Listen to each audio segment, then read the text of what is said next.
Добрый день, дорогие друзья! Вы находитесь на канале лор-врача Горового Александра Михайловича. Я лор-врач со стажем 20 лет, занимаюсь хирургическим и амбулаторным лечением лор-заболеваний. Основным направлением моей хирургической деятельности это является восстановление носового дыхания, проблемы с носовыми пазухами, полипы, длительная заложенность носового дыхания, лечение вазомоторного ринита и амбулаторные операции по поводу вазомоторного ринита, лечение хронического танзелита путем использования криотерапевтического лечения, консервативные методы и, конечно же, удаление миндалин входит в мой арсенал хирургических операций. Одним из основных направлений является хирургическое лечение храпа.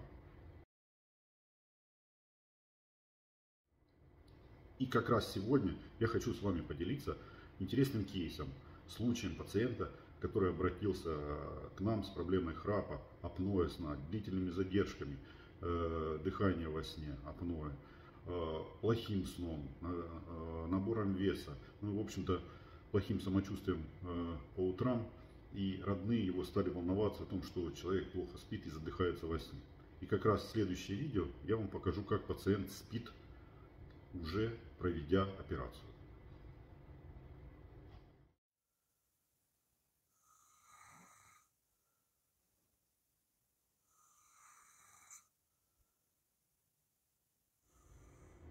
Вы видите, как спокойно пациент спит на спине, обратите внимание. Казалось бы, это сон нормального человека, что же в этом особенного? А теперь посмотрите, как было до операции.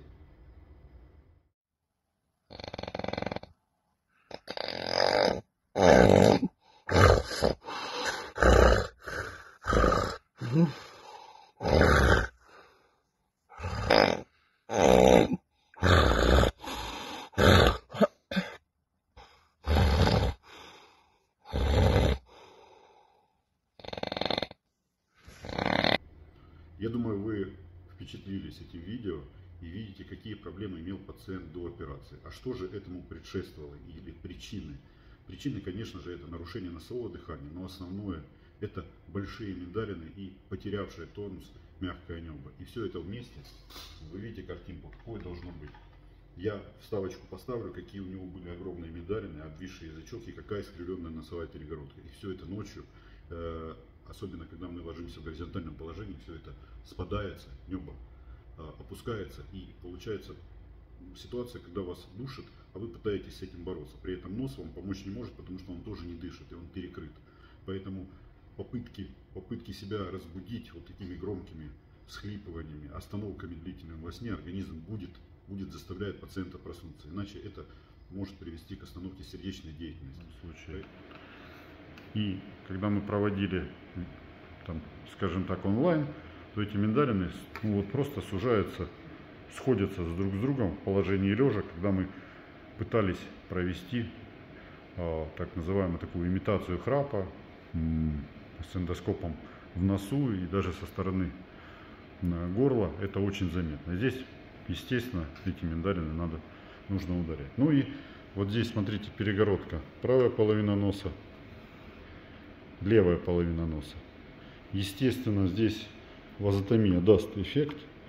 Но, конечно, есть искривление. Показательная операция. Сейчас я размещу еще после, все-таки, чтобы вы поняли, как это сработало.